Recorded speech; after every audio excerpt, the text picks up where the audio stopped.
인터뷰. 색깔 있는 인터뷰 시작하겠습니다. 특검팀의 수사에 따르면 박근혜 대통령은 지난해 4월 18일부터 10월 하순까지 비선 실세 최순실 씨와 무려 590차례 573회를 통화한 것으로 확인이 좀 됐습니다. 하루 평균 3번 이상 박근혜 대통령과 최순실 씨가 대화를 나눈 셈인데요.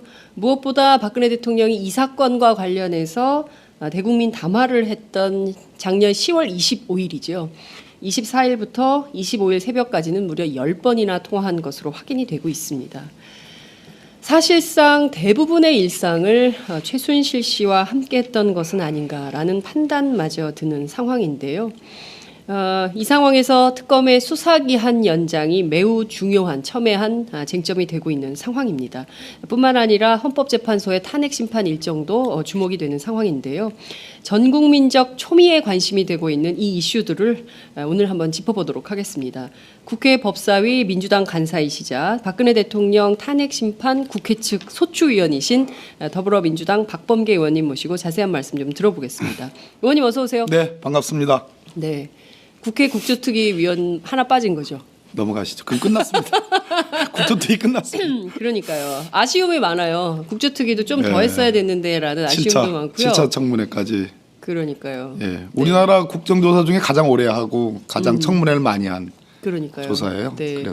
저는 그 박범계 의원님께 국민의 한 사람으로서 굉장히 감사를 드리는데요. 아유. 왜냐하면 이 우리가 안 지가 한 10년 된 것 같은데 이제 감사를 첫 칭찬과 감사를 그랬나요? 네. 죄송합니다. 어쨌든 국조 네. 그리고 특검 이 일정을 함께 짜셨어요. 전략적 국조 특검 탄핵. 이 스케줄을 네. 쫙 내다보고 짜신 내다보- 스케줄이신 거예요. 내다본 건 아니고 얻어스로 그냥 얻어 걸린 거예요? 하도 모순 덩어리 네. 집단이라 네. 그냥 하나 찌르니까 탁탁탁 그런 거리가 거예요. 맞춰진 거죠. 저는 제가 무슨 해안이 있다고 저는 또. 의원님이 해안으로 쫙 아이고, 내다보시고 아이고. 이렇게 과찬의 말씀. 탄핵까지 쫙 보신 거 아닌가? 더 저는 열심히- 사실 대선까지 보신 걸로 알고 있는데. 더 열심히 하겠습니다. 자, 여러분 어디서 함께하고 계십니까? 저희가 카카오톡, 오마이TV 335 열어놓고 출발하고 있습니다. 페이스북 그리고 유튜브, 다음 TV 팟 그리고 아프리카 TV로도 함께 참여하실 수 있습니다. 여러분들 박범계 의원님께 응원 메시지 팍팍 쏴주세요. 제가 바로바로 전달해 올리도록 하겠습니다. 지금 출발도 안 했는데 벌써 댓글이 쌓이고 있습니다. 아이, 네, 감사합니다. 잠깐 보고 넘어가야 될 것 같아요. 제가 안 믿으니까 안 보여준다고. 믿으니까 지금 아니 의원님께서 제일 안 믿으셔. 제가 제가 한 말이 아니에요. 피터 MH 정님께서 전 세계 200개국 맞습니다. 제가 지금 어떤 자리에 가려고 지금까지 살아온 게 아니라는 이재명 시장을 아니 지금 박범계 의원님 나오셨네요. 박판 백검 나오셨네요. 예. 이분은 민주종편도 보시는 분인 것 같습니다. 제이조님께서는 여기는 로스앤젤레스입니다. 오마이TV 잘 보고 있습니다. 박범계 의원이 국민으로서 감사드립니다. 이런 의견인 것 LA 에서. 같습니다. 네. 자, 하경욱님께서 호주 멜번입니다. 이재명 회이팅. 볼매 장윤선 화이팅. 지금 박범계 의원님 나오셨거든요. 장혜성 기자님 지금 일부러 지금 하시는 거 아니에요? 아니에요. 지금 예. 제가 약간 공정성을 좀 상실한. 가만 있어봐. 여러분 빨리 박범계 의원님 쏴주세요. 진짜 제 얘기가 많네요. 그만 읽어야 되겠다. 네. 자, 어쨌든 지금 유튜브로도 굉장히 많이 누가 이거 올려주셔서 이거 잠깐 보고 갈까요? 박판 백검이 민주종편 장면을 어느 분께서 지금 올려주셨습니다. 국무총리감이라고 의원님. 예, 네, 멋져요. 박범계 응원 중입니다. 박범계 의원님 너무 잘하고 계세요. 내가 좋아하는 박범계 의원님이시네요. 짱돌님께서 존경하는 박범계 의원님 늘 응원합니다. 최고입니다. 화이팅 하셨고요. 네, 감사합니다. 네, 최철림님께서 박범계 의원이 응원합니다. 전주입니다 하셨습니다. 청문회 맹활약으로 이완용 아니고 이완영이에요. 이완영 의원 제압하셔서 감사해요 하셨습니다. 다들 국조를 이렇게 기억하고 계세요. 그러시군요. 명화님께서 미국 영주권자인데요. 이곳은 네. 트럼프 때문에 시민권 따러 해요. 그런데 이재명 시장 응원한 분이고요. 박범계 의원님 화이팅 하십시오. 이렇게 응원 메시지 남겨주셨습니다. 박범계 의원님 반갑습니다. 정말 다들 이 아직 그 국조에서 나오지 못하셨어요. 국조의 그런 그 활동 활약상들을 여러분들께서 많이 기억하고 계시다는 점을 제가 말씀드리면서 스튜디오 잘 안 나온다고 지금 일부러 지금 시위를 하고 계시는 장윤석 기자님. 네, 그래서 나왔잖아요. 네, 자주 나오세요. 네. 12시 전에는 끝낼 거죠? 네. 바로 이렇게 끝날 시간을 정하는. 뭐 할 얘기 많은데 빨리 그러니까 들어가죠. 빨리빨리 들어가야 될 것 같습니다. 영장실질심사 이재용 부회장 네. 진행 중에 있습니다. 전직 판사세요. 어떻게 전망하십니까? 두 번째인데. 발부 가능성이 높다고 봐야 되겠죠. 제가 이제 지난번 이재용 부회장의 1차 영장 기각이 이제 조희원 판사에 의해서 네. 부장 판사입니다. 네. 기각이 됐을 때 그 분석을 좀 해드렸는데요. 네. 그러니까 지금 특검의 박영수 특검님이나 이제 또 거기를 바치고 있는 4명의 특검보, 그 중에 실질적으로 수사를 하는 특검보들, 또 사실상 수사를 지휘하다시피 하는 우리 윤석열 네. 수사팀장의 이 선이 굵고 통이 큽니다. 배포가 크고 네. 무서운 것이 없는 분들인데 반면에 판사들은 아주 미시적으로 이렇게 슬라이스 자르듯이 그렇게 사실관계를 보거든요. 그랬을 때에 전체적으로 삼성의 미르 K스포츠 재단 그리고 합병 문제 네. 그리고 정유라 최순실 그 말 구입 등의 그 독일로의 그 지원 장시호 뭐 이런 걸 통으로 다 엮어가지고 네. 뇌물을 구성하고 또 제3자 뇌물 제공을 구성을 했는데 네. 이제 그렇게 되다 보면 전체의 모순 관계는 잘 본 거지만 권력과 박근혜 권력 또 최순실 이 권력과 삼성그룹 간의 이 거래의 전체적인 통은 잘 봤지만 미시적인 측면에서는 구멍이 날 수 있다. 그런 이제 뭐 훈수 아닌 훈수를 뒀는데요. 네. 아니나 다를까 조희연 부장판사는 그 점을 파고 들어가 가지고 우리가 가장 관심 갖고 있는 삼성물산과 제일모직의 합병건에 대한 부분에 대해서 소명 부족을 하나의 이유로 담았습니다. 네. 근데 그 뒤에 이제 와신상담, 절치부심. 예. 원래 특수부 검사들의 이 판사들의 평가는 제가 어떤 가입하고 있는 어떤 그 동아리 네. 그 사이트가 있는데 네. 아마 수사를 포기하든가 수사를 포기하는 것이 아니면 아작이 날 정도로 수사할 거다. 에? 예. 아작이 나도록. 예, 그렇게 수사를 할 거다. 예. 그래 이제 그런 의견을 누가 올렸는데 예. 다른 분들이 이 후자 쪽 아작이 날 정도로 수사할 거다라는 의견이 다수였습니다. 아니나 특수부 검사들의 성정이 그렇다는. 성질이 그렇죠. 예. 이 더군다나 그 대한민국 특수부에서 무섭다. 강골 특수부들만 지금 모여 있기 때문에 단골 특수부. 예, 모여 있기 때문에 역시 이 수사를 포기한 것이 아니고 그냥 불구속 기소해도 되는 거거든요. 그 당시 기준으로는 네네. 그 당시 그 상황으로는. 네. 근데 아니나 다를까 엄청난 수사를 했습니다. 엄청나게 그 뒤로. 그래서 지금 이 이재용 부의장이 지금 이제 영장 심사를 받고 있을 텐데 이 시간에 네. 요 재판은 누가 맡고 있냐면은 서울중앙지법의 영장 전담 3분이 네. 맡고 있습니다. 예. 제일 선임 기수가 성창호 부장일 예, 거고요. 성창호. 예. 이분이 지난번에 그 일베 사이트에 뭐 올린 분이죠.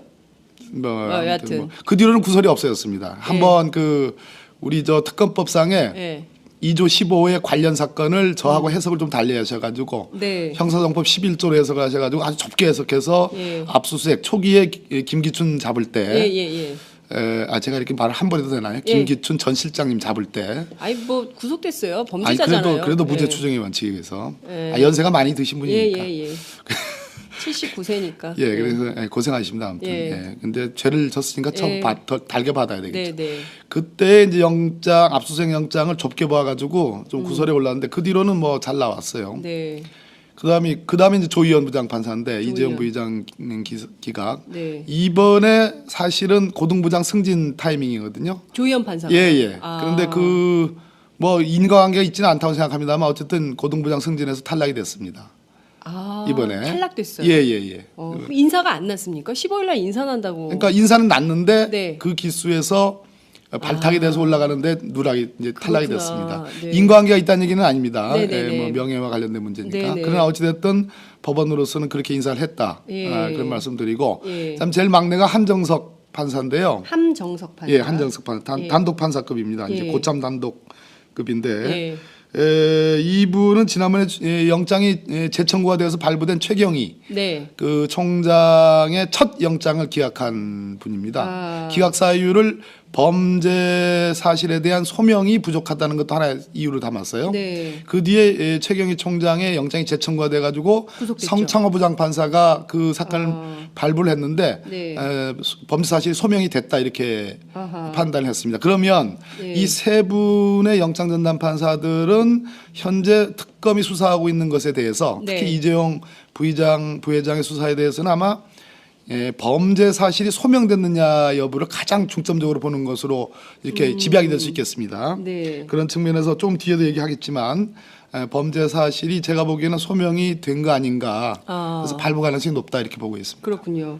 자, 그 5가지 범죄예요. 국외재산 도피, 뇌물, 위증, 특경가법상 횡령, 범죄 수익 은닉. 이게 5가지인데요. 이 5가지 중에 중요한 것은 어느 것이 가장 증거 능력이 있는 거냐. 그러니까 지난번에 조희연 판사가 증거인멸과 관련해서 거의 판단하지 않은 점이 쟁점 문제가 되지 않았습니까? 이번에는 또 어떻게 할 건지 어떻게 전망을 하세요? 일단 위증은 국회 국정조사특위 청문회 나와가지고 네. 송구합니다만 하고 네. 그래서 별명이 이송구. 예. 그 나머지는 다 모르겠다, 뭐 기억 안 난다 이렇게 됐죠. 그것이 위증이라는 거고요. 그건 네. 간단한 사건이고. 예. 그다음에 뇌물과 횡령이 이제 특경가법상의 횡령이 이제 같은 동전의 앞뒤면입니다. 네.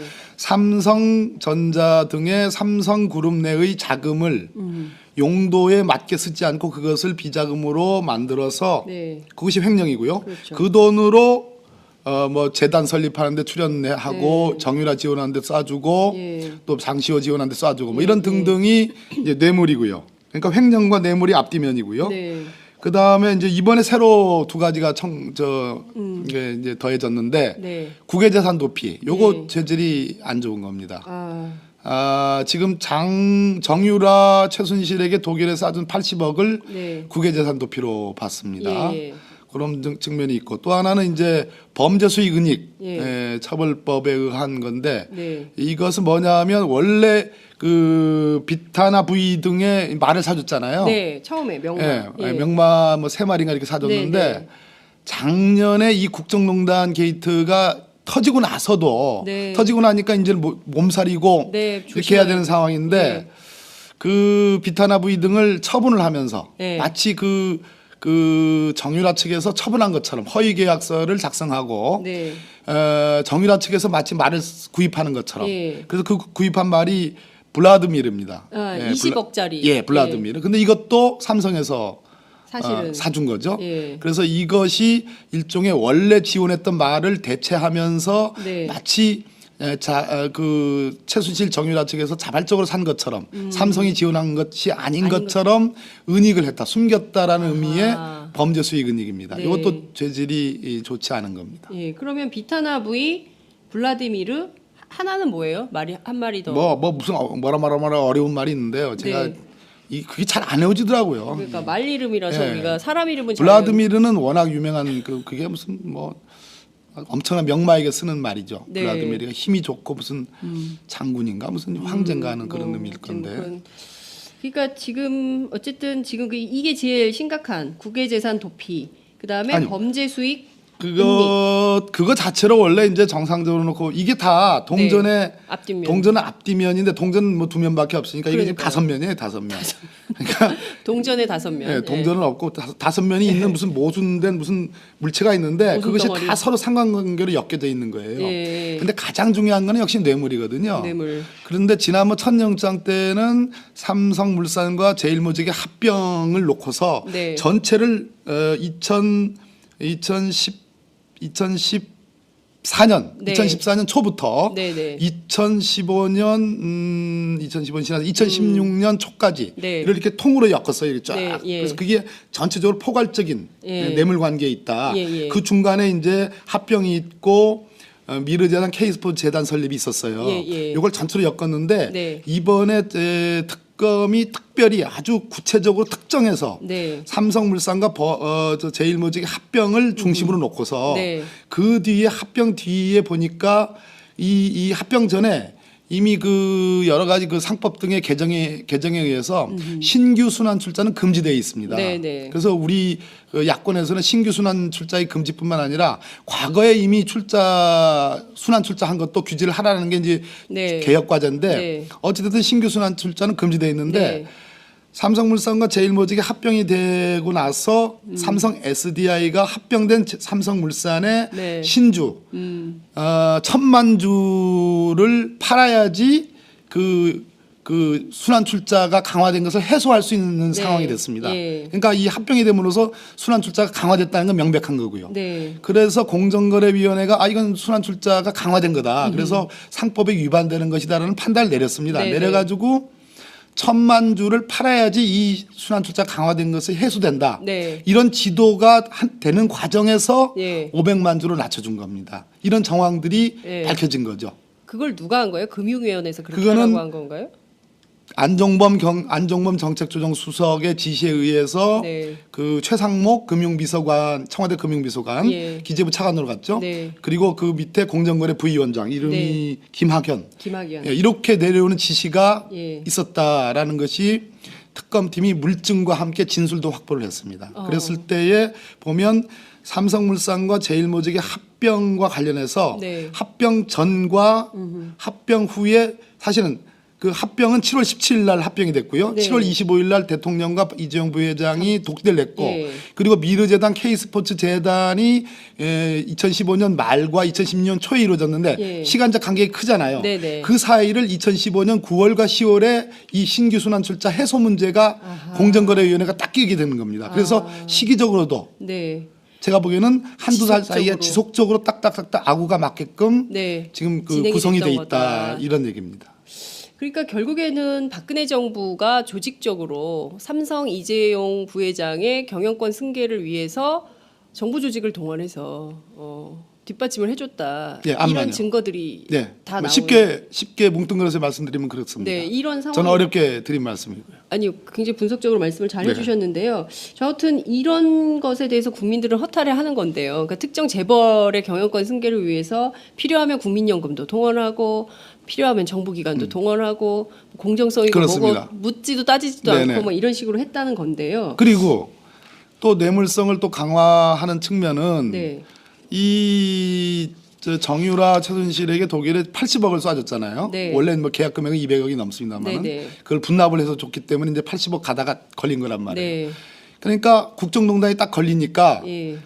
삼성 측의 입장은 지금까지 우리는 몰랐다. 네, 선의로 영재 지원을 하는 한 차원에서 거다. 한 거다. 예. 국정농단 문제가 뭐 미르재단 K스포츠재단이 2016년 작년 9, 10월에 터지니까 우린 중단했다. 네, 응? 라고. 그러니까 우리는 뭐 대가성이나 부정한 청탁이 아니다라고 지금까지 변명을 해왔는데 네. 작년 9, 10월 달 그 농단이 터지고 난 뒤에도 미르 K스포츠재단 설립 문제가 터지고 난 뒤에도 네. 아까 말씀드린 것처럼 블라드미르라는 것을 말.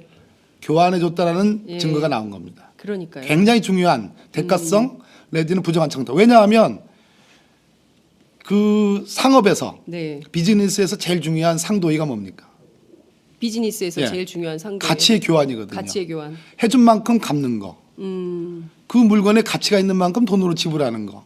은혜를 입을 만큼 갚는 거. 이거거든요. 이게 은혜를 입은 상도예요. 것보다 훨씬 더 많이 갚은 거 아니에요? 물론 그 몇 조 이런 예. 얘기는 그 논외로 치더라도 아주 네. 구체적인 범죄 사실과 관련해서는 우리가 사회적 도덕적 평가 네. 이런 거는 나중에 예. 경영적 평가, 회계적 예. 평가 이런 건 나중에 해야 될 문제지만 네. 지금 범죄 사실만 딱 놓고 보면 적어도 경영권 승계 이 합병에 관해서 최순실의 은덕을 입었기 때문에 네. 이 문제되는 국정농단 즉 네.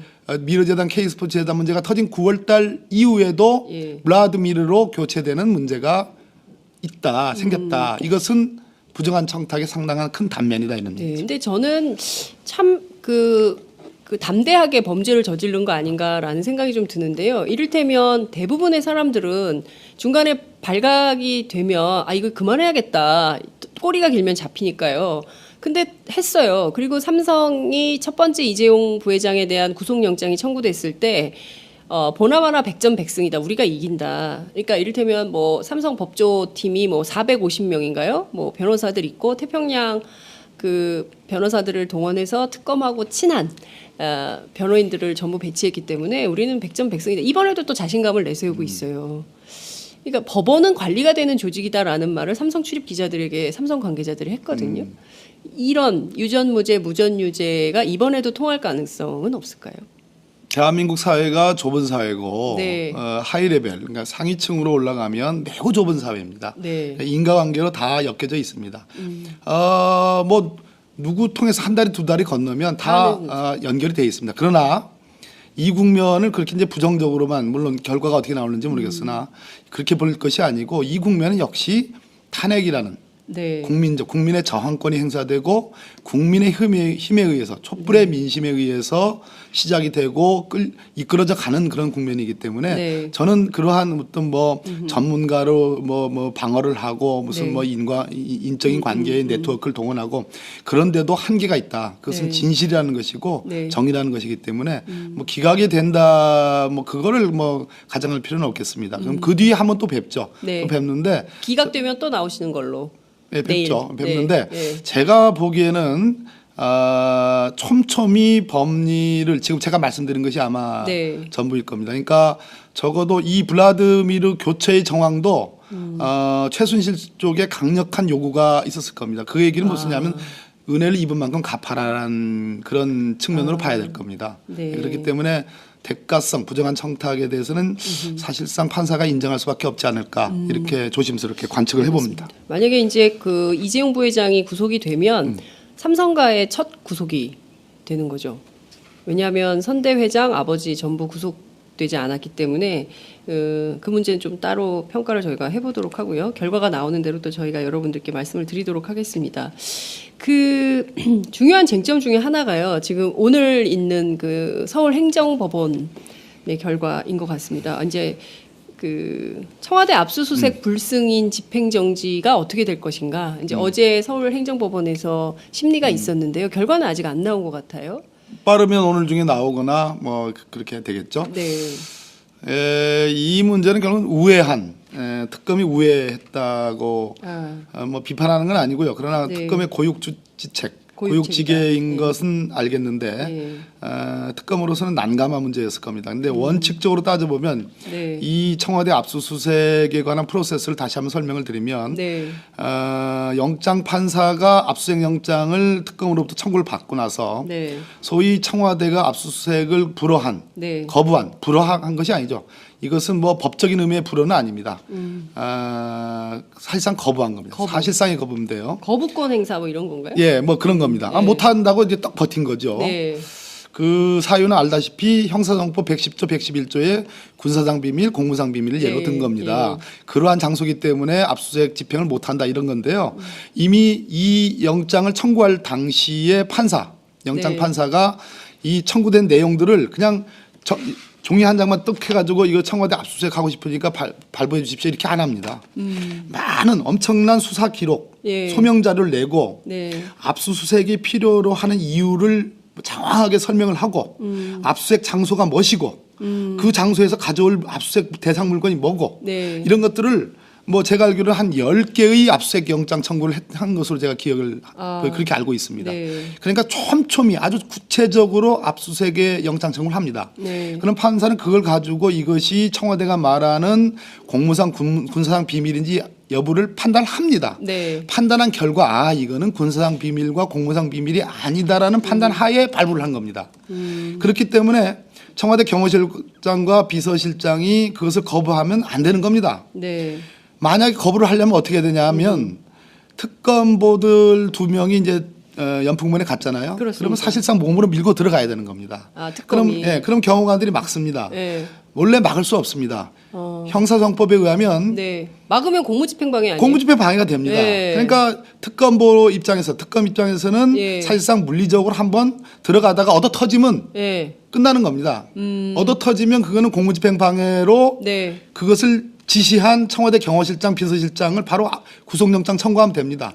그 경호관도 처벌하면 되는 거고요. 예. 그러나 특검 입장에서는 난감하게 그냥 그러기에는 어떻든 대통령이 현존하는 대통령이 직무집행 정지 중이지만 있는 네. 곳이고 네. 뭐 경호실장, 비서실장의 또 최신도 생각하고 네. 그런 등등해서 연풍문에서 4시간 기다렸습니다. 네. 그런데 원래는 들어가고 청와대 입장에서는 수색은 해줘야 되는 겁니다. 수색에 대해서는 이의 절차가 없습니다. 수색은 다 하게 하고 예. 가져가려고 할 때 수색한 끝에 예를 예. 들어서 뭐 청와대 메인 서버가 있고 뭐 관저 근처에 무슨 의무동이 있고 경호실에 예. 있고 뭐 예. 출입 기록 예. 이 보관된 장소에 가고 예. 뭐 등등 있지 않습니까? 네, 네. 가서 수색을 하게 하고 그다음에 수색한 결과 이거를 가져가려고 하면 그거는 공무상 뭐 군사상 기밀에 해당하는데라고 이해가 있으면 그렇죠. 소위 준항고를 하게 됩니다. 형사소송법상의 형사소송법상의 압수에 대한 준항고를 원래 하게 됩니다. 준항고. 예. 예. 그런데 두 가지가 빠져 있었습니다. 이번 절차에서. 예. 아까 압수에 대한 준항고는 없다고 제가 말씀드렸고 네네네. 예. 가져가는 예. 수색에 대한 준항고는 물건 없고 없고 압수에 대한 물건에 대한 준항고만 있는데 예. 뭐가 빠져 있냐면 특검 쪽에서 물리적으로 수색을 위해서 들어가지 첫 않았고 번째. 예. 그러다 보니까 청와대 측에서 지금 말씀하신 것처럼 압수에 대한 준항고를 할 필요가 없어졌습니다. 그렇죠. 그렇잖아요. 예. 이거 가져간다고 할 때 판사님 이거 가져가면 안 되는데 해서 예. 준항고를 하면은 예. 이 영장을 발부한 판사가 아닌 네. 서울 아마 고등법원일 겁니다. 네. 이 준항고는 네. 서울 고등법원이 압수수색 영장 발부가 맞는 건지 그 발부된 영장에 의해서 가져가는 것이 군사상 비밀에 저촉될 여지가 있는 건지 네. 국가적 이익을 침해하는 건지를 판단해서 이거 가져가는 건 맞는디? 아무 문제가 없는디? 아니면 네, 네. 가져가면 안 되는디? 라고 판단해가지고 그 결과에 따라서 가져간 물건을 완전히 가져가든지 네. 돌려주든지 판단이 나오는 것이 원래 순서입니다. 아하, 네. 그런데 특검에 의해서 물리적으로 들어가는 수색을 위한 들어가는 액션이 없었죠. 액션이 없었고 그러다 보니까 준항고에 할 필요성이 없게 되고 결국은 특검의 고육지계로서 행정법원에 이 청와대 경호실장 비서실장의 압수수색의 네. 불승인에 대한 집행정지 가처분 신청을 네. 행정법원에 한 겁니다. 네. 이것이 예. 그러면 네. 궁금하시죠? 네. 이게 왜 특검은 안 했을까? 첫 번째 액션을. 아까 그건 말씀드렸죠. 네. 두 번째는 결과적으로 어떻게 될까? 예, 행정법원의 결과가. 특검 입장에서는 네. 그래도 청와대입니다. 사실은 우리 그래도 국조특위 청와대? 우리 국조특위위원도 갔다가 현장 수사 갔다가 그 2층 연풍문에서 경호실장 얼굴만 보고 예. 한 두어 시간 있다 나왔는데요. 예. 그럼 그때 국조특위 위원들도 그래도 청와대 이런 판단을 한 건가요? 솔직한 얘기로 예. 밀고 들어가야 되는데 네. 오만 잡것이 다 생각이 나더라고요. 그 현장에 계시니까. 이런저런 생각들이 나요. 예. 그래서 뭐 그렇습니다. 예. 뭐 또 우리는 우리 당만 있는 것이 아니고 네. 새누리당도 있고 당시에 예. 또 뭐 바른정당도 또 있고. 어정쩡한 또 바른정당 될라고 말랑한 그 예. 정당도 있었고 예. 그러니까 오만 잡것이 생각나는데 특검인들 그런 생각이 안 들까. 그래서 저는 1차는 그렇게 한 4시간 버티다가 나오고 네. 2차는 한번 들어갈 줄 알았어요. 예. 들어가는데 아마도 제가 보기에는 역시 법원의 예. 권위를 빌어서 한번 밀고 들어갈 계기를 네. 만들기 위해서 이제 이 묘안을 생각해낸 것 같은데 예. 이 청와대 측에서 오늘 오늘 반론을 어떻게 폈냐면 아니 이거는 형사법상의 압수수색 영장 청구와 발부와 집행의 문제를 네. 왜 행정법원으로 행정법원에 가져가느냐. 물어보냐. 행정법원으로 가져가. 네. 행정법원이라는 것은 국가, 지방자치단체와 같은 공공기관의 그렇습니다. 처분청이 예. 처분청이 즉 공권력이 위에 있는 기관이 네. 어떠한 강제력 있는 처분을 내렸을 때 네. 누구에 대해서 민간인에 그렇습니다. 준하는 지위에 있는 예. 그런 기관 단체에 네. 그런 처분을 내렸을 때 그 민간인 또 민간인에 준하는 단체가 불복 거기서 네. 이의를 제기하는 것이 행정소송인데 예. 특검은 특검법에 의한 국가기관인데 그렇죠. 국가기관이 무슨 국가기관에 예. 소송을 제기하는 국가기관을 상대로 소송을 제기하느냐 이런 네. 게 이게 당사자 적격의 문제입니다. 원고 적격이 있느냐라는 네. 문제 일단 얘기를 했고 예. 두 번째 형사법 원리라는 게 있는데 수사를 위한 형사법 원리와 네. 행정적인 법치 행정의 원리에 따른 행정법의 원리가 다른 건데 왜 이걸 네. 행정법원으로 가져가느냐. 싸움은 여기서 났는데 네. 왜 이거 이제 이웃 나라 가가지고 왜 하소연하고 그러느냐. 뭐 이런 취지예요. 아하. 일리도 있는 얘기입니다. 청와대 주장에 일리가 있는 일리도 거다. 있는 얘기입니다. 일리도 있는 얘기. 그런데 제가 조금 특검 쪽에 조금 아쉬운 점이 네. 여기서 기각이 되면 우리는 집행을 못 한다라고 얘기를 했습니다. 기각. 예. 기각이에요? 각하예요? 그렇죠. 아, 공부 많이 했네요. 네? 그거 다 구분해서 말씀드리겠습니다. 네. 아, 각하도 알고 이제 기각도 알고 참 저희가 공부 열심히 합니다. 공부 요새. 진짜 예. 최순실 장현선. 때문에 공부 많이 합니다. 우리 우리가. 국민들 완전 최순실 박근혜 대통령 네. 최순실 때문에 완전 헌법 전문가, 그러니까요. 법률 전문가 예, 됐습니다. 예, 예. 자, 그 얘기 다시 돌아가면 예. 여기서 기각이 되든 아무튼 기각 뭐 아무튼 여기서 받아들여지지 않으면 네. 압수수색을 못 한다. 전 그거 생각 안 합니다. 예, 왜 그런 거 아니? 네. 이것이 각하나 기각이 되는 이유는 아마 다른 데서 찾을 겁니다. 지금 제가 말씀드린 것처럼. 예. 이거는 원고 적격이 있느냐, 네. 신청인 적격이 있느냐, 네. 또 형사법 원리를 행정법 원리로 다루는 게 맞느냐라는 네. 그런 측면에서 각하가 되거나 기각이 되는 거지. 네. 소위 판사가 영장 판사가 군사상 비밀, 공무상 비밀 다 보고서 압수수색함이 마땅하다라고 다 판단한 것을 행정법원 판사도 저는 동의할 거라고 봅니다. 그렇기 때문에 본안 이것이 압수수색이 정말 필요한 건지 여부에 대해서는 네. 행정법원 판사도 인정을 할 겁니다. 아. 그렇기 때문에 네네. 각하가 되든 기각이 되든 네네. 두 가지입니다. 예. 각하가 되든 기각이 되든 저는 그 이유가 네. 압수수색의 필요성이 없어서 각하가 되고 기각이 되는 것이 아니기 때문에 여전히 특검은 네. 이 압수수색 영장이 살아 있고 이달 말까지 유효 기간이 있기 때문에 네. 압수수색을 집행할 수 있습니다. 네. 첫 번째. 네. 두 번째. 행정법원이 설사 각하나 기각이 되더라도 이유 중에는 이것이 굉장히 중요한 네. 국가적으로 대한민국 국가적으로 엄청나게 중요한 사안이기 때문에 네. 그냥 이것은 신청인 적격이 없다.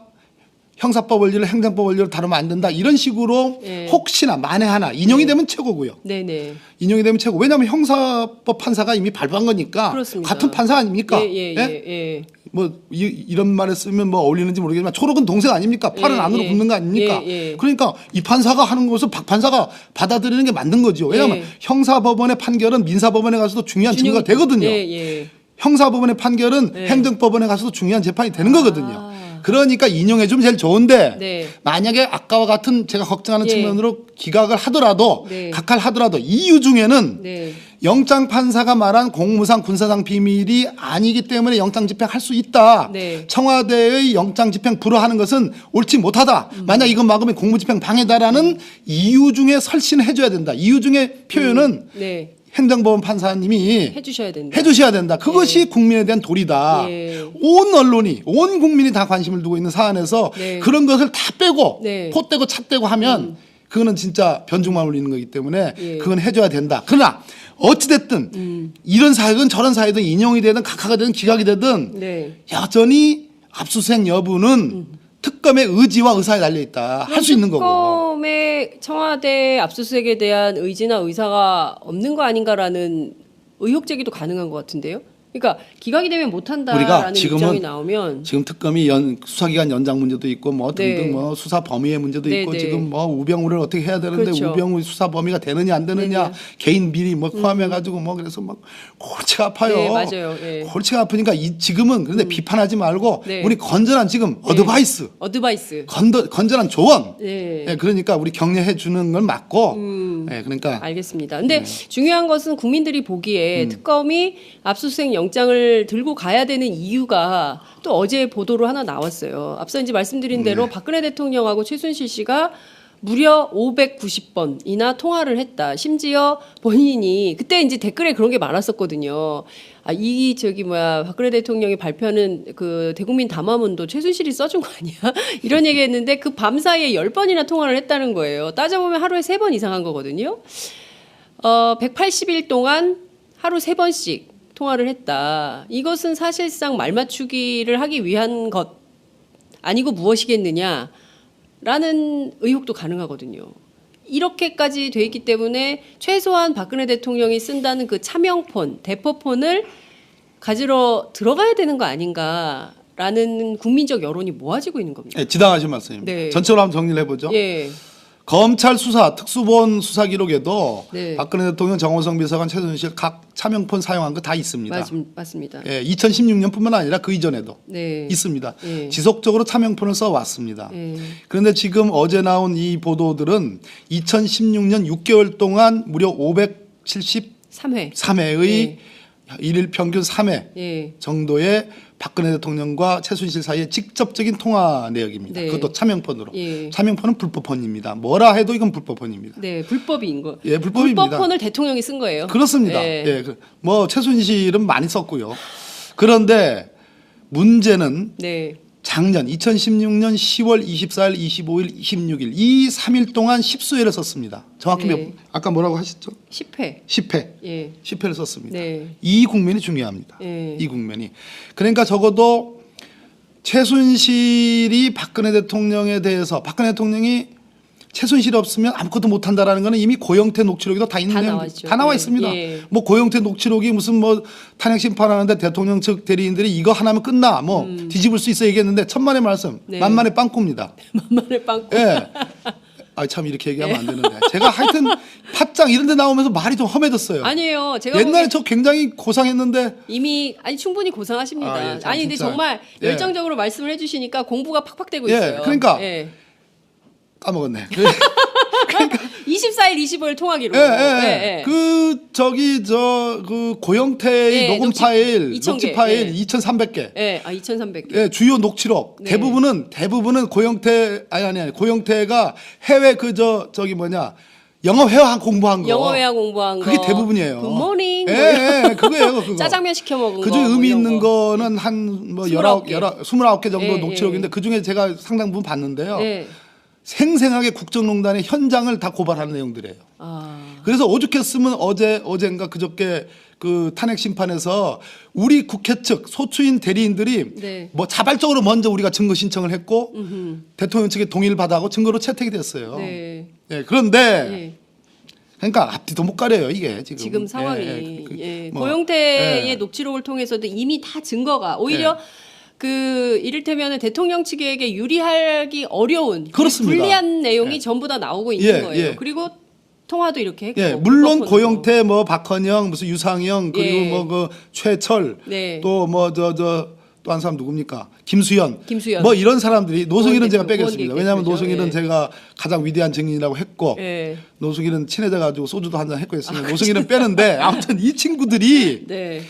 하도 해먹으니까 최순실이가 예. 박근혜 대통령 막 이 백그라운드로 해먹으니까 네. 아 그럼 우리도 같이 좀 해먹자 이런 취지의 그 오해를 받을 소지가 있는 국면이 있습니다. 그건 국정농단의 단면이죠. 너무 우스우니까. 너무 우스우니까 참 야 이렇게도 되는구나. 이렇게 되는구나. 그럼 우리도 해먹을 수 예. 있겠다 이런 생각을 예, 그냥 예. 농담처럼 한 거예요. 네, 이 예. 분이 이 강남 그 선글라스 끼고 있는 예, 그 있잖아요. 아줌마가. 예, 예. 뭐 저는 아줌마라고 안 하겠습니다. 예, 뭐 예. 이제 장윤성 기자님 해도 되고. 뭐 부인네라고 예, 할까요? 이 부인네, 예. 이 부인님, 여사님. 네. 뭐 아무튼 이분이 하도 해먹으니까 네. 아니 어마어마하게 해먹으니까 우리가 좀 그거 좀 이렇게 해먹으려고 이제 한 거는 같아요. 네네. 그러니까 이제 고영태 스스로 나는 그랬잖아요. 의인은 아니지만 쓰레기도 아니다. 쓰레기도 아니다. 예. 그게 그거거든요. 예. 자, 그래서 다시 돌아오면 네. 10월 24일이 무슨 날이에요?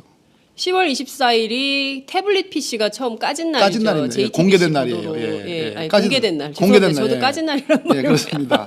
공개된 날이에요. 예, 공개된 날입니다. 그리고 아니죠. 10월 24일은 네. 대통령이 개헌을 국회에 와서 아, 개헌의 연설한 필요성을 역설한 날입니다. 날인가요? 예, 24일이? 예. 24일이 예. 아닌가요? 24일이 개헌 연설인가요? 저희가 그건 좀 확인을 좀 해보겠습니다. 아니 말씀 10월 24일이 네. 태블릿 PC가 나온 날이에요. 태블릿 PC가 나온 날이 예, 맞아요. 태블릿- 10월 24일. 예, 태블릿 PC가 공개가 된 날이에요. 대국민 사과한 게 25일이에요. 예, 그러니까 10월 25일. 우리가 그 대국민 사과가 25일이에요. 네. 10월 24일 날 같은 일이 두 개가 있었다. 아하. 아, 이제 기억이 나네요. 네. 태블릿 PC 하나, 그 전에 뭐가 있어요? 태블릿 PC가 밥임이죠. 밤이고 오전 10시에 박근혜 대통령이 국회에 나왔습니다. 맞아요. 그걸로 개헌으로 국면을 뒤집으려고 했는데 그날 밤에 JTBC에 그게 나온 거예요. 태블릿, PC가 입수됐다는 네. 이 정황을 알고서 네. 개헌 얘기가 국면 전환을 위한 개헌 얘기가 전격적으로 나왔어요. 음. 그러고 나서 그날 박근혜 대통령의 개헌을 선언하는 개헌 추진을 선언하는 그 국회 연설 밤에 8시에 JTBC 태블릿 PC가 공개가 된 거예요. 그래서 10월 25일 날 대국민 사과를 사과를 한 한 거죠. 그리고 10월 26일 날까지 대포폰을 사용해서 차명폰을 사용해서 최순실하고 통화를 한 겁니다. 이건 무슨 얘기냐? 26일 새벽까지. 이거 무슨 얘기냐? 예. 개헌 얘기도 최순실이 개입했을 가능성이 높은 거고 국면 전환을 위해서 매우 가능성이 높은 얘기지. 예. 언니 개헌으로 뚫어 이런 거예요? 예, 뭐 아무튼 뭐 그 비슷한 얘기로 예. 추정할 수 있죠. 예. 추정할 수 있죠. 예. 그리고 예. 태블릿 PC가 까지니까 누구 봐도 태블릿 PC를 잘하는 사람은 최순실. 자기 최순실 거니까. 씨. 예. 어머 저기가 있네. 어머 저게 어떡하면 좋아. 큰일 났네 저거. 나도 이렇게 큰일 났어 이거. 초삭되지 이거. 네? 아이, 참. 분리 안 하면 우리 다 죽어. 이게 예. 그래서 나온 거죠. 그렇죠. 예. 문제는 예. 문제는 적어도 25일, 26일에 통하는 증거 인멸과 매우 유관성이 높다. 이 매우 10번의 유관성. 통화는 사실상 증거 인멸을 모의하는 절차였다. 그렇게 보지 않으면 이건 상식적으로 설명이 되지 그렇습니다. 않는다고 예. 봐야 되겠죠. 그 이후에 예. 10월 26일 이후에 최순실이 뭐라고 그랬습니까? 노승일 증인한테 전화해가지고 네. 우리 국정조사에 나왔잖아요. 맞습니다. 예. 그거 태블릿 가져간 거 훔쳐간 걸로 해. 네. 그렇게 밀어. 맞아요. 그렇게 예. 몰아. 그렇게 몰아. 몰아가지고 예. 그게 나온 거 아닙니까? 예. 정동춘이가 뭐 박헌영한테 해가지고 예? 이것은 무슨 뭐 고영태 것인데 고영태가 가지고 다니는 것인데 네, 무슨 뭐 예. 충전기를 뭐 구해오라고 했더니 이것은 네. 구형이라 잘 안 맞아가지고 어쩌고 저쩌고 그 고영태 책상 머리가 어떻고 저쩌고 책상 네. 서랍에 들어있었고 어쩌고 저쩌고 이런 얘기들이 시리즈로 나온 거예요. 그렇죠. 분리 안 하면 다 죽어가 그때 나온 거예요. 그렇습니다. 노승일 그렇다면은 예. 이 차명폰이야말로 네. 박근혜 대통령이 이 차명폰이야말로 압수수색의 1호 중의 1호다. 압수수색 그렇기 위해서라도 대상에. 예. 특검이 압수수색을 해야 된다 이런 얘기를 네. 하는 겁니다. 자 이렇게까지 됐으면 그 사실상 특검이 압수수색을 통해서 최소한 박근혜 대통령에 대한 통화 기록을 확인을 해야 되는 것이고요. 또 하나는 보안 손님이 그렇게 많이 심지어 말장사까지 드나들었다는데 도대체 출입 기록이 어떻게 되는 거냐 이건 좀 확인을 해야 되지 않을까요? 그러니까 의료농단이라고 하는 뭐 김상만 전 녹십자임에드 원장은 내가 뭐 그 언론 보도 때문에 이렇게 엮였다 이런 표현을 쓰고 있지만 실제로 의료농단의 핵심 내용이 되는 보안 손님 이 내용도 확인을 좀 해봐야 되지 않습니까? 물론입니다. 예. 이 이제 특검 쪽에서 이 573회와 1일 네. 3회 이상 6개월 네. 동안 그리고 그 문제의 작년 10월 24, 5, 6 이 국정농단이 터진 그 당시에도 네. 사실은 국정농단이 언제 터졌냐면 9, 10월에 터졌어요. 9, 10월에 터졌죠. 이 태블릿 PC 이전에 네. 한참 이전에 그 미르재단 K스포츠단 얘기는 네. 9월 달에 터졌습니다. 아니죠. 사실은 7월이죠. 예. TV조선 보도로 처음 나왔죠. 정확히 얘기하면 예. 그러니까 사실상 6개월 동안의 절반에 네. 가까운 시간 동안 네. 박근혜 대통령이 최순실과 차명폰으로 통화를 한 겁니다. 맞습니다. 그래서 아까 10월 24일, 20월 26일만 네. 증거인멸에 관계된 것이 아니고 네. 그 이전 한참 이전에도 증거인멸에 관련된 가능성이 높다. 근데 특검이 이걸 어제 공개했어요. 네. 횟수만 공개했습니다. 요거 맛배기라고 생각합니다. 맛보기. 더 나올 내용이 아직도 많이 무궁무진하다. 왜냐하면 압수수색 이 통화 예. 내역 조회는 예. 1년간 할 수 있습니다. 1년 동안 이 보관이 됩니다. 1년이 지나면 없어집니다. 그 통신사에 요청하면 받을 수 있는 통화 기록이 1년간은 저장이 된다는 거죠. 그러면 작년 한 해 동안 나눈 대화 기록은 적어도 제목 다 정도. 확보를 할 수 있는 적어도 거죠. 제목 정도. 그러니까 작년 이 마지막 타이밍이 시간이 네. 2016년 10월 26일이에요. 네. 근데 지금 이제 중요한 2017년 것은 2월이에요. 예, 말씀 주신 대로 9월, 작년 9월부터 10월, 그러니까 작년 9월부터 현재까지 나누면 127회를 통화한 걸로 확인이 되거든요. 그러면 이 사건이 터진 뒤로 최순실 씨하고 박근혜 대통령이 직접적으로 계속 통화하면서 이 사건의 방향을 잡은 거다. 이렇게 볼 수밖에 없는 그렇게 거잖아요. 뭐 추정할 수밖에 없는 거죠. 야, 여기까지 나왔는데도 이 청와대 압수수색 영장을 집행하지 못하도록 막는다면 이거 그러니까 뭐 막는 거죠. 그거 아니면 왜 막을 이유가 뭐 있겠습니까? 무슨 군사상 비밀 뭐 지금 들어가겠다는 데가 어딘데요? 예. 그거 아닙니다. 민정수석실, 정무수석실, 그 의무동, 예? 경호실에 출입 관련된 그런 사무소, 네. 그런 사무실 예. 뭐 들어가는 게 빤해요. 예? 청와대 내에 군사상 그 비밀을 요하는 장소는 별도로 네. 있습니다. 예. 적의 어떤 침공이라든지 침투라든지 또는 뭐 어떤 뭐 급작스러운 뭐 발사 이런 것에 대해서 대공 네. 뭐 여러 가지 뭐 이런 것들은 벙커 있잖아요, 벙커. 예, 다른 데고 예, NSC 있는데 거기를 보겠다는 것이 아닙니다. 아니잖아요. 예. 그러니까요. 그러니까 이게 누가 보더라도 국민들이 보기에 아주 분명하고 명징한 문제에 대해서 언제까지 청와대가 이게 사실상 청와대 스스로 범죄 은닉 집단이 되고 있는 거 아니겠어요? 참 이런 표현 쓰긴 그런데 네. 이쯤 되면 참 이쯤 되면 스스로 제가 보기에는 나와줘야 돼요. 결자 예. 해지해 주셔야 되는데 참 무슨 소굴이라고는 쓰고 싶지 않습니다. 범죄 소굴이죠, 뭐. 그건 이제 장현석 기자님의 표현이고 이 저장소 같은 느낌도 들고 네. 예, 여러 가지 참 범죄 저장소 예, 이런 말씀 주셨습니다. 지금 속보가 하나 들어왔는데요. 네. 김평우 전 대한변협 회장이 이동흡 흡사마 이동흡 전 헌법재판관의 뒤를 이어서 탄핵심판 대통령 측 대리인단에 합류를 했다고 합니다. 이게 계속 변호사가 추가돼도 되는 건가요? 아니 그분들 다 뭐 한 통속이시고요. 네. 뭐 기억나시죠? 그 이동욱 소장 지명자는 제가 네, 인사청문회에 인사청문회. 들어가서 특정 업무 경비 네. 그래가지고 이제 그날 이제 낙마하셨는데 네. 매달 300만 원씩 아주 알뜰하게 MMF까지 투자하시면서 예, 네. 쓰셨죠. 그걸 다 기억을 하고 계시네요. 아니 뭐 계속 요새 나오는 이제 한 통장으로, 이슈들이니까요. 월급 예, 통장으로 같이 월급 통장으로 들어가가지고. 같이. 그랬는데 이 김평우 전 대한변협 회장이거든요. 네. 유명하신 분입니다. 그래요? 네, 이분도 뭐 들어가나 마나 다 이렇게 원래 밖에서도 이미 하실 말씀 다 했고 네. 지난번에 이분이 주도해가지고 소위 원로 뭐 정기승 네. 예전에 4차 사법파동인가 네. 하는 법원 내 그 소장 판사들이 들고 일어났던 네. 그 주인공입니다. 정기승 대법관 그 대법원장 지명돼가지고 법원에서 4차 사법파동이 일어났던 그런 저 원로 뭐 법조인들 뭐 아주 극단적인 사실은 그런 분들 뭐 다 모아가지고 뭐 신문에 광고도 내고 그랬지 않습니까? 그렇군요. 뭐 김평우 네. 변호사님이 뭐 들어가신다 한들 네. 뭐 역사의 뭐 도도한 흐름을 바꿀 수는 없다. 바꿀 수 있겠습니까? 이런 말씀 주셨습니다. 자, 특검의 수사기한 문제를 좀 얘기를 해야 될 것 같아요. 여기까지 오면 야 이것만 좀 청와대 압수수색을 우리 해서 언제 끝나요? 압수수색 물품을 가져와 가지고 분석하고 이거를 범죄 사실을 언제 입증하는데 의원님 잠깐만요. 55분이에요. 빨리 들어가야 돼요. 지금 할 일이 너무 많아. 이게 해야 되는데 이러려면 시간이 필요하다. 지금 딱 12일 남은 거거든요. 근데 25일에만 수사기간 연장을 황교안 권한대행에게 요청을 할 수 있고 황대행은 28일까지 갖고 있다가 어렵겠어 이렇게 해버리면 끝나는 이런 상황이라는 겁니다. 어떻게 해야 됩니까 이거? 특검법 합의할 때 어떻게 합의하신 거예요? 그 당시 이제 김도읍 새누리당 수석 네. 또 우리 당의 박완주 수석 네. 이렇게 셋이서 1차 합의 1차 진행을 했고 그다음에 나중에 이제 국민의당의 김관영 수석이 합류해 가지고 네. 이제 합의를 했는데요. 제가 만든 초안에는 준비 기간 20일 그리고 본 수사 기간 90일 네. 그리고 1차 연장 기간 30일 그래서 120일로 돼 있는 그 초안을 가져갔어요. 예. 근데 김도읍 수석이 뭐 저하고 이제 법사위를 좀 같이 했기 때문에 네. 형님이라고 합니다. 형님, 그냥 70일로 합시다. 1차 수사기간.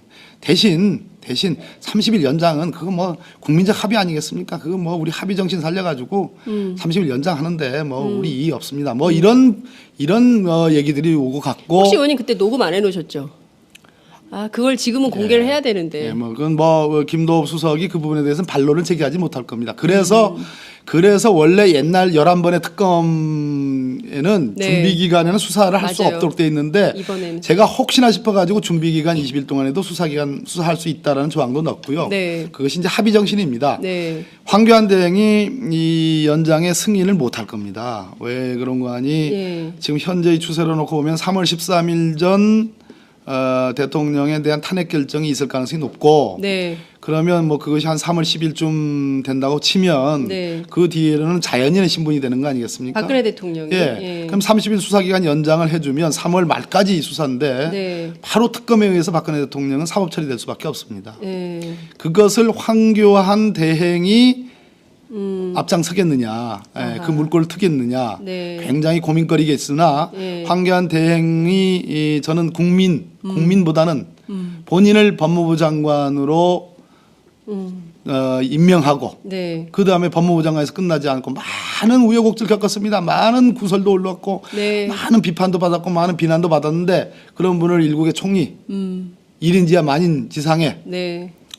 총리로 임명을 했어요. 뭐 그 정도 되면 또 황교안 대행 제 입장에서는 이분 제가 보기에는 출마 가능성이 높아요. 네. 대선 출마 가능성이 예. 높습니다. 근데 저는 이런 시나리오는 어떠세요? 제가 그 황교안 대행이 물론 이제 굉장히 비판을 많이 받았지만 법무부 장관, 총리 그리고 심지어 지금 대통령 권한대행까지 하게 된 거 아니겠어요? 운이 억세게 좋은 사람이다 이런 평가를 언론으로부터 받고 있는데 이 황 대행이 말씀하신 대로 출마를 생각한다면 박근혜 대통령과 은혜는 많이 입었으나 이 고리는 끊고 박근혜와 보수를 분리하면서 보수의 아이콘으로 해서 대선 출마 가능성 아니죠. 예, 그렇지는 않을까요? 예, 그거는 이제 저보다 정치 오래 하셨잖아요. 예. 근데 이제 제가 이 학습 능력이 조금 더 네, 뛰어나십니까? 뛰어나다기보다도 빠른 것 같은 빠른 것 요 국면은 네. 요 국면은 뭐 장윤선 기자님 뭐 정치 뭐 한 9단쯤 되시는데 아니, 제가 무슨 정치 구단입니까? 제가 아닙니다. 감히 뭐 좀 아니, 왜 그러세요? 저는 조금 다르게 보는 게 네.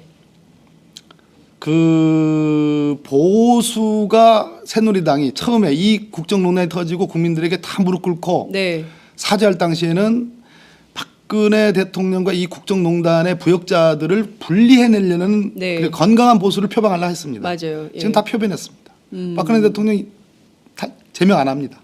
탈당 안 시킵니다. 맞아요. 그리고 지금은 탄핵의 기각이 마땅하다고 너도 나도 지금 다 나오고 있습니다. 네. 박근혜 대통령 무슨 죄가 있느냐?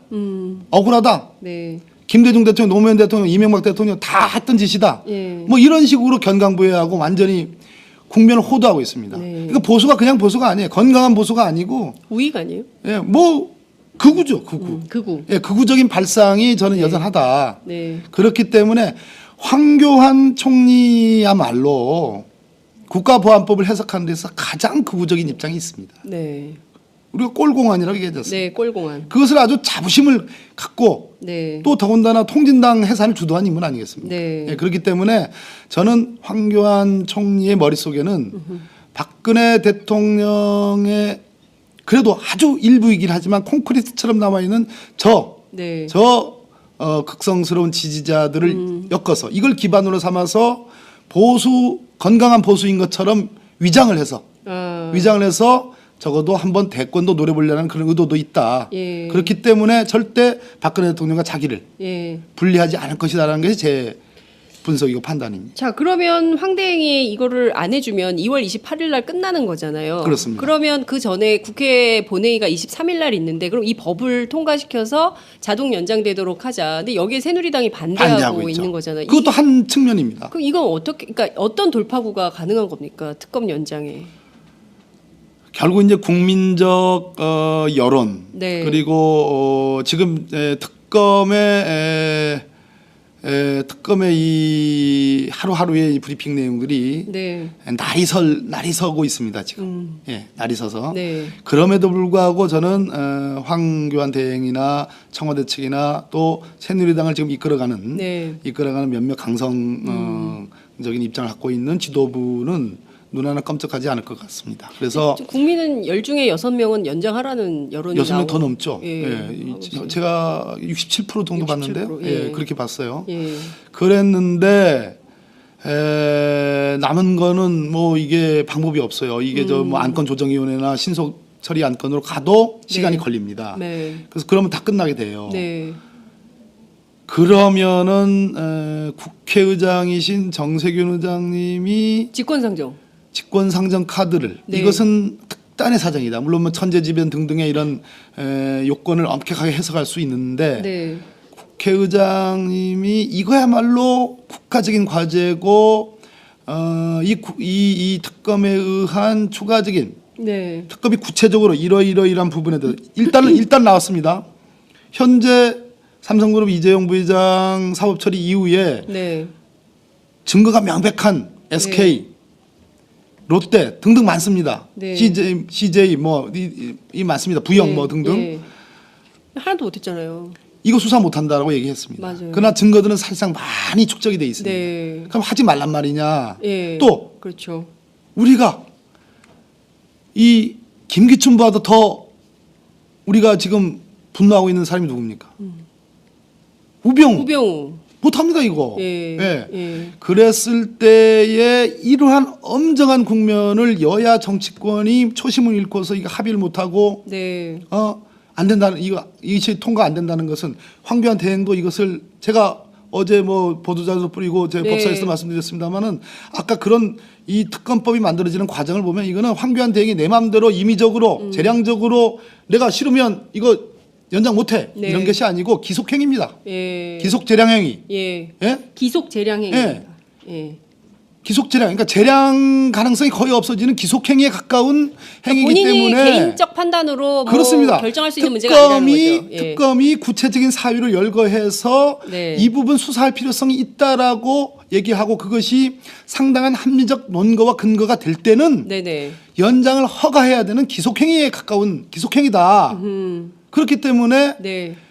그럼에도 불구하고 황교안 대행이 이것을 연장을 불허한다. 네. 그렇다면 이거는 정세균 삼부 요인 중에 한 분 아닙니까? 그렇습니다. 정세균 의장님 이거는 국회의 다수 의견을 무시하는 거고 네. 국민의 절대 다수 의견을 예. 어기는 거기 때문에 직권 상정의 요건이 된다고 해석할 수도 있다. 이 말씀을 남깁니다. 자, 시청자 여러분- 정세균 의장님 제가 부담드려 죄송합니다. 예. 시청자 여러분들께서 정세균 의장실에 전화 좀 하셔야겠네요. 부담드려 죄송합니다. 그래서 아무튼. 전화하셔가지고 이 특검법의 연장 법안에 계속 그 이른바 이제 목리를 부리는 거 아니겠어요, 새누리당이. 그리고 지금 국회 환노위 그 청문회 핑계로 전체 상임위 일정 보이콧 한다고 그겁니다, 하고요. 이유는. 그러니까 이게 막 비본질적인 이슈로 막 그런데 그렇죠, 예. 이게 뭐 너무 합리적이지 않잖아요. 국민들이 그렇습니다, 보기에 예. 말도 안 되는 이유를 꼬투리 잡아가지고 보이콧하고 결국에는 이게 이제 정세균 의장한테 압박을 넣는 건데 반대의 압박, 국민적 압박이 필요한 거 아닌가 이런 말씀을 좀 드릴 수 있을 것 정세균 같고요. 의장님 거듭 죄송합니다. 이게 뭐 네. 예. 시간이 없기 때문에 헌법재판소 얘기를 좀 간단히 네, 짚어야 될 것 같아요. 지금 이제 4분 남았는데요. 3월 9일에 되는 겁니까? 3월 초에? 지금 왜냐하면 또 그 계속 변론기일을 연장할 가능성, 특히 이제 최종 변론기일을 어떻게 할 거냐. 22일까지 변론기일 종료한다 치더라도 23일 날 성명 자료 다 제출하면 그걸로 끝이 아니라 최종 변론기일을 또 잡는다. 그 박근혜 대통령이 출석하겠다. 이럴 때 어떻게 될 것인가? 제가 지금 달력을 이제 보고 있는데요. 네네. 3월 10일이 금요일입니다. 네. 예, 3월 13일이 월요일이고요. 3월 13일이 이정미 재판관의 마지막 네. 임기 만료일일 겁니다. 그러니까 산수적으로 치면 3월 13일 선고도 불가능한 것이 아닙니다. 예, 3월 13일 선고도. 네. 그 다음에 남는 게 3월 10일, 네. 3월 8일, 네. 3월 6일, 3월 9일. 예. 3월 9일은 목요일이고요. 원래 헌재는 그동안 사건을 선고를 9일, 목요일 목요일 날. 선고를 해왔습니다. 근데 네, 어제 우리가 맞아요. 꼭 무슨 중요 사건을 항상 목요일만 목요일 한다는 하는 법이 건 아니다. 없다. 예. 금요일을 얘기했습니다. 예. 헌재가 그동안 11차 그 변론을 11차를 해왔다던가. 아니 지금 13차까지 해죠. 변론기일이. 예, 예. 그 뭐 12차 예. 정도 했고 예. 뭐 오늘도 들어가든가 아마 그럴 겁니다. 예, 예. 그런데 그동안은 화목 재판을 해왔습니다. 네. 화목 재판을 그러다가 월수금 재판으로 이제 바뀌었어요. 예, 월수금 재판이 제가 달력 좀 보겠습니다. 예, 그 화목 재판 하다가 네. 2월 20일, 22일 네. 요 주에 월수로 이렇게 배치를 해놨습니다. 월수로 배치했어요. 예, 예. 다음 주예요. 다음 주. 예, 다음 주에 예. 월수. 그러니까 화목 재판에서 월수 재판 2월 22일까지 증인을 채택해 놓고 증인 신문기를 잡았습니다. 그리고 22일 날 가장 중요한 증인인 안종범 오전, 네. 최순실 오후로 잡아놨습니다. 네. 그리고 그동안 증인으로 출석하지 않은 사람에 대해서 예를 예. 들어서 안봉근 증인 안 본 거. 취소했습니다. 예, 증인 취소. 더 안 하겠다는 겁니다. 예. 이제 증인 신문 안 하겠다는 겁니다. 예. 그러면 23일이나 24일 월수금 재판으로 놓고 보면 24일 날 변론 종결 가능성이 매우 높다. 24일. 24일 금요일 날. 아, 변론 종결 선언. 예, 변론 네. 종결 선언 가능성이 높다. 예, 예. 만약에 변론 종결을 하면서 예. 헌재가 이렇게 할 가능성이 있습니다. 대통령 측이 혹은 네. 대통령 본인이 네. 헌재에 나와서 마지막 최후 진술을 할 의사가 계시다면 네. 있다면 24일 날 변론 종결하더라도 27일, 28일 네. 월화죠. 네. 변론을 재개할 테니 27일이나 28일. 예, 예, 예. 변론을 재개할 테니 뭐 그 전에라도 24일 이전이라도 22일 증인 신문을 마치면서 네. 24일 날 변론 종결할 테니까 그날 나오시라. 아, 이렇게 할 수도 있고요. 24일 날 나오시라 하거나 그날 아니면 그날 변론 종결할 때 24일 나오시라. 예. 아니면 27일, 28일 월화에도 늦지 예. 않으니 예. 늦지 않으니 그때라도 나오시라라고 아. 할 가능성이 있습니다. 아, 예, 그렇군요. 그러면 저는 그동안 24일 변론 종결을 제가 주장을 해왔습니다. 네. 주장을 해왔는데 24일 변론 종결이 돼야 됩니다. 네. 그렇지만 만약에 박근혜 대통령이 굳이 네. 지금까지 나오겠다는 말씀은 없다가 안 나온다 그랬어요. 정규제 TV에. 하긴 뭐 그때는 특검 수사 또 한다 그랬는데 안 나왔고. 예. 안 나온다고 그랬어요? 그때는 헌재에는 출석할 생각이 없다 그랬고요. 특검 수사는 표정은 나올 응하겠다. 수도 있을 것 같아요. 그러지 않아요? 아니 표정은 그 저기 뭐야 그 태극기 집회에 나오겠다는 표정이었어요. 그 촛불 집회는 나갈 진짜. 생각이 없고 거기는 가슴이 미어진다 그랬죠. 예. 네, 그렇군요. 어쨌든 어찌됐든 뭐 다 틀렸어요, 근데. 예, 예. 어찌됐든 그래도 제가 보기에는 네. 헌재가 그렇게 고지를 해주면 더욱 좋고 안내를 해주면 네. 나오시면 나올 것 같으면 24일 나오시라. 네. 최소한 28일까지 나오시라. 예. 해주면 좋고 만약 24일 날 변론 종결이 됐는데 예. 대통령이 가만히 시침이 뚝 떼고 있다가 네. 변론 종결 이후에 네. 나가겠다. 뭐 27일, 28일이라도 나오겠다 하면 변론을 재개해서 야. 그럼 28일 한 번 더 열겠다. 예. 할 수도 있습니다. 만약에 예. 28일까지조차도 아무 말 없다가 예. 다시 달력 한번 다시 봅니다. 네네. 3월 2일, 3월 3일, 3월 6, 7, 8, 9, 10 이 중에 어느 날 갑자기 나오겠다. 예. 그럼 어떻게 되는 겁니까? 이거는 정말 쿠데타적 발상입니까? 이거는 정말 헌재를 진짜 능멸하는 겁니까? 그렇게 봐야 되는 거죠. 이거는 헌법 재판을 네. 피청구인 입장에서 예. 탄핵 심판의 피청구인 입장에서 정말 그거는 예. 상식 밖에 예. 그거는 헌법 재판 탄핵 예. 심판을 저는 농단하는 것이다. 그 가능성이 없는 건 아니죠. 여전히 살아 있는 거죠. 그런 경우는 헌재 입장에서는 네. 구체적으로 서면으로 네. 본인의 최후 진술 내용들을 담아서 제출하시면 네. 참작하겠다. 뭐 이렇게 하고 그 직접 출석 카드를 받아들이지 않는 것이 응당한 태도다 이런 말씀을 좀 드립니다. 이렇게 하겠다고 피청구인 측에서 나오더라도 헌법재판소가 그거 안 되고 최후 진술서로 서면으로 제출을 하라고 하고 아니려면은 28일 이전에 나와라 이렇게 강제를 해야 된다. 그렇습니다. 일종의 소송 지휘권을 발동을 해서 이런 방식으로 가야지 계속 끌려다니면 정말 안 된다. 이제 이런 소송 말씀이- 지휘권도 알고요. 그러니까요. 예, 참. 참 공부 많이 했습니다. 온 국민이 다 법학사를 다 주셔. 그러니까요. 저희가 그 어렵다는 행정소송법도 저희가 공부를 했습니다. 청와대 압수수색 때문에. 그렇군요. 네. 예. 뭐 이것이 그런데- 법치주의로 가는 또 길입니다. 예, 그런데 그 최후 진술 관련해서요. 이미 대통령 측 대리인단이 그 대통령의 마지막 입장이라고 해서 전달한 헌재에 제출한 서류가 있지 않습니까? 그렇습니다. 예. 그거 내고 또 그거를 23일까지 내라고 그랬죠. 네. 그러니까 23일. 예, 예. 그래서 23일, 24일 변론 종결설이 그겁니다. 아, 그렇군요. 22일까지 증인심을 마치고 국회 측, 대통령 측 모두 다 니네들이 주장하고 니네들이 밝히고자 하는 네. 그 내용을 종합적으로 정리한 서면을 23일까지 내라. 네. 그것이 헌법재판소의 이정미 예. 재판 소장 대행께서 예. 하신 말씀입니다. 그게 성명 절차라는 거죠. 맞습니다. 이야. 소송 지휘권 중에 성명권을 행사한다 이렇게. 그러니까요. 야. 자, 저희가 이렇게까지 공부를 하고 있는데 그런데도 박근혜 대통령이 안 나가시니까 저희가 계속 공부를 더 해야 되는 이런 상황이 되고 있습니다.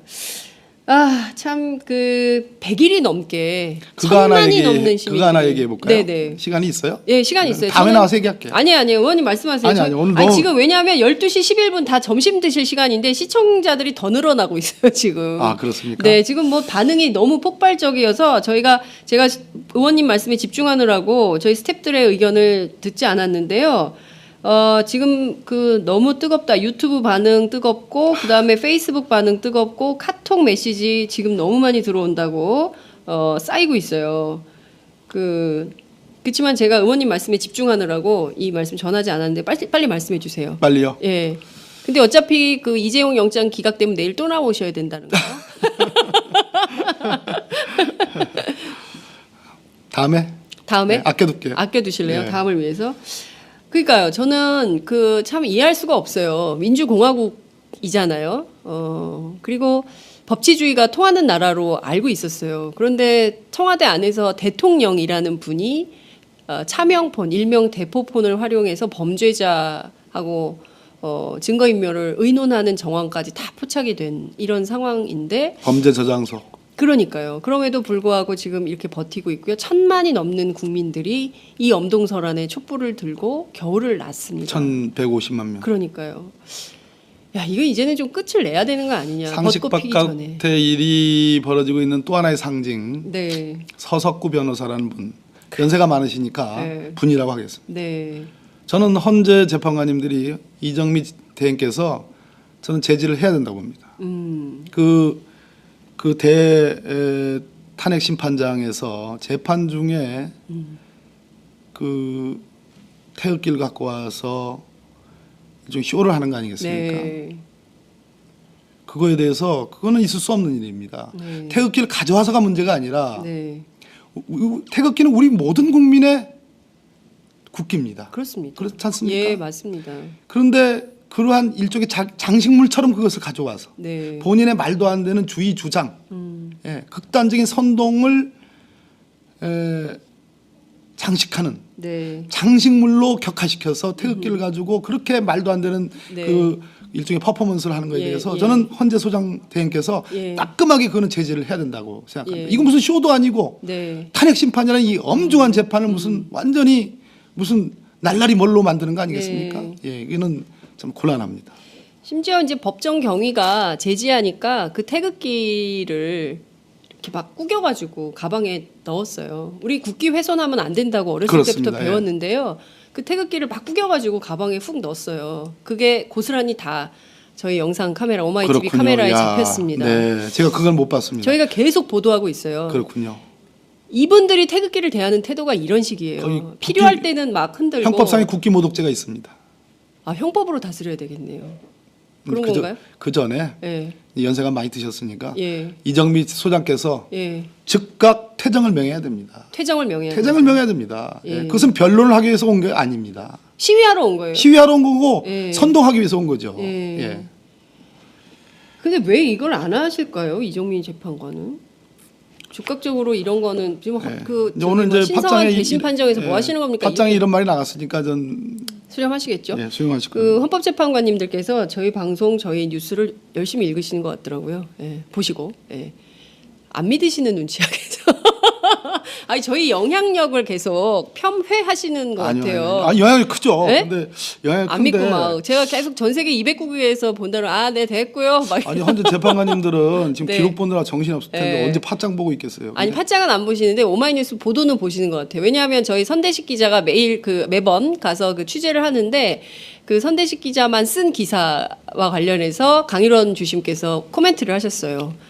아 그렇습니까? 네. 강일원 재판관, 주심 재판관은 뭐 워낙 밥이 부지런하신 분이라 예, 다 보실 수 있죠. 예, 어쨌든 이제 그렇게 여론이 흘러가는 추이가 어떤지를 확인하고 계시다. 제가 이 말씀을 좀 드리겠습니다. 굉장히 많이 그 쌓여 있습니다. 끝났지만 이 얘기는 꼭 드려야 되는데요. 박범계 의원님 말씀이 귀에 쏙쏙 들어오네요. 소영, 지훈, 지혜 어머니 같아요. 쏙쏙 들어오네요. 덕분에 또 하나씩 알아갑니다. 오마이TV 박범계 의원님 화이팅. 오마이TV는 박범계 의원님을 자주 모셔라. 모셔라. 아, 저희는요, 사실 고정 출연 모시고 싶어요. 아유, 우리는 팟짱 덕에 많이 배웁니다. 10월 24일 개헌 제안, 태블릿 PC 보도한 날이고요. 10월 25일 오후 3시 43분에 대국민 사과하셨습니다. 이렇게 또 미국에서 이분 미국에 계시거든요. 피터님께서 미국에서 이렇게 정확한 보도 사실을 알려주셨습니다. 이나님께서는 박범계 의원님 참 정감 있으세요. 천만의 말씀 만만의 콩떡이라 하시려고 그런 건가 봐요. 그런데 차명폰이 지금까지 남아있을까요? 벌써 청와대에 없어지지 않았을까요? 벌써 몇 개월째 한국 소식에 숨이 막힐 정도입니다. 화병 걸릴 것 같아요. 청와대 불법 농성 그만하시고 그만 이제 밖으로 나오셔서 편안하게 그네 타시러 예. 지금 그 차명폰 지금 방송 나갑니까 이거? 네네 나가고 있습니다. 그 이분이 차명폰은 오레곤에서 연락 주셨어요. 차명폰이 오레곤. 없어지면 증거인멸이 딱 걸리는 거죠. 그 차명폰이 없어지면요 증거인멸에 딱 걸리는 거래요. 네, 지금 미국 오레곤에서 이런 의견 주셨고요. 조아라님께서는 지금 유튜브 박범계 의원님 나오시는 거 라이브입니까? 라이브 맞습니다. 가끔 라이브라고 써져 있는데 녹화 방송의 경우가 있는데요. 아니에요. 저희 지금 라이브입니다. 출삭된다고 자평하신 그런 모습이 정말 매력적이세요. 국조특위 때부터 상식적이고 단호한 모습 주의 깊게 잘 보고 있습니다. 많은 분들이 그 국조특위를 기억하시는 분들이 많이 있습니다. 진상철님께서 여기 시애틀에서 생중계로 시청하고 있습니다. 특검 앞에서 생중계 방송하는 박정호 기자 수고 많습니다. 구속 성공해야 됩니다. 힘내세요. 이렇게 응원 메시지 주셨습니다. 시애틀에서 주셨고요. 엘레나 분이신가요? 박범계 의원님 이분도 미국에서 보내주신 것 같습니다. 미국 쪽에서 반응이 그러네요. 많군요. 미국 교포들께서 동포들께서 네. 많이 보시는 것 같습니다. 시원시원한 설명이 귀에 쏙쏙 들어옵니다. 네. 촛불 민심 우리 국민과 끝까지 화이팅입니다. 미국 뉴저지에서 보냈습니다. 네. 이런 말씀 주셨고요. 굉장히 많은데 괜찮으시죠? 다 읽겠습니다. 5천 천천히 가세요. 용수님께서 아직도 이 나라는 신분제입니까? 만인 앞에 평등하다더니 신분을 왜 따져? 죄만 따지면 되지. 이런 나라인 게 너무 슬퍼요 하셨습니다. 쌤님께서는 이재용 구속 이분도 미국에서 보내주신 것 같습니다. 그다음에 홍선현님께서 장윤석 기자님과 박범계 의원님의 공통점이 하나 있다면 특유의 매력적인 웃음이죠. 저 웃는다고 엄청 혼나는데 그만 웃으라고. 이재용 구속, 우병우 구속, 박근혜 탄핵과 구속으로 두 분의 웃음이 전 국민에게 두루 전염되기를 간절히 바랍니다. 이렇게 응원 메시지 주셨습니다. 박종수님께서 여기는 미국입니다. 내 고향은 여수인데요. 박범계 의원님 사랑합니다. 미국 워싱턴입니다 하셨습니다. 해외 교포들께서 굉장히 많이 보내주시고 계십니다. 신요원님께서 오마이뉴스 생중계 재방으로 이번 국정농단 진행 상황, 정치, 사회 지식, 국민 주권에 대해서 정말 많이 알게 되었습니다. 감사합니다. 하트 3개 날려주셨어요. 짱 하셨습니다. 짱돌님께서 박범계 의원님의 말씀 완전 재미있습니다. 일하면서 라디오처럼 듣고 있습니다. 화이팅입니다. 청문회 때 정말 재미있었습니다. 이런 의견 주셨습니다. 이분은 경북 의성에서 연락을 주셨습니다. 여러분 너무너무 감사하고요. 이렇게 주시는 메시지에 저희가 힘입어서 오늘 하루도 또 이렇게 달리겠습니다. 노회찬 의원이요. 3월 9일 오후 2시 탄핵은 된다. 네. 이렇게 예언을 하셨어요. 네, 3월 9일. 노스트라다무스도 아니고 네. 예언을 하셨는데 저는 3월 10일. 3월 10일. 박스트라다무스는 3월 10일. 오후 2시예요? 예. 왜 오후 2시입니까? 오후 2시 글쎄 왜 오후 2시라고 그랬죠? 모르겠어요. 모르겠네요. 예. 갑자기 필이. 그 헌재 판결이 주로 오후 2시에 있다라고 노회찬 대표는 그렇게 얘기하셨더라고요. 뭐 그럴 수도 있겠네요. 네. 3월 10일, 3월 9일 어찌됐든 탄핵 시계는 돌아간다. 이런 말씀 주신 걸로 저희가 이해하도록 하겠습니다. 의원님 이렇게 엄청난 국민들의 성원이 있습니다. 네. 끝으로 한 말씀 부탁드릴게요. 네, 아직 그 탄핵은 이루어지지 않았습니다. 돌아오는 또 토요일, 지난주 토요일 날 전국적으로 80만 명의 우리 국민들이 촛불 광장에 나왔거든요. 이번 토요일은 100만을 넘겨야 되겠습니다. 다 주시하고 있고 특히 헌재든 특검이든 국회든 다 주시하고 있습니다. 그렇기 때문에 한 분 한 분 나오시는 그 걸음이 정말 우리가 이 비정상화된 국정을 정상화하고 나라를 안정시키는 그래서 떳떳한 멋진 대선을 맞이해야 되겠습니다. 네.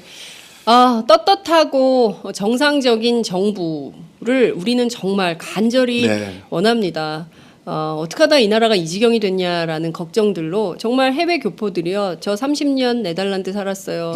어떻게 이럴 수가 있습니까? 그러면서 폭포수처럼 눈물을 쏟으시면서 저희 방송에 전화 주시는 분들 많이 있으십니다. 정말 동포들이 당당하게 야, 나 대한민국 사람이야 라고 부패한 나라 아니야 라고 말할 수 있는 그런 나라가 빨리 되도록 의원님께서 더 힘써주시기 바라고요. 이재용 구속영장이 기각되면 내일 또 나오시는 걸로. 그럴 리가 없기를 정말 바라면서 오늘 말씀 여기까지 듣도록 하겠습니다. 고맙습니다. 네, 수고하셨습니다.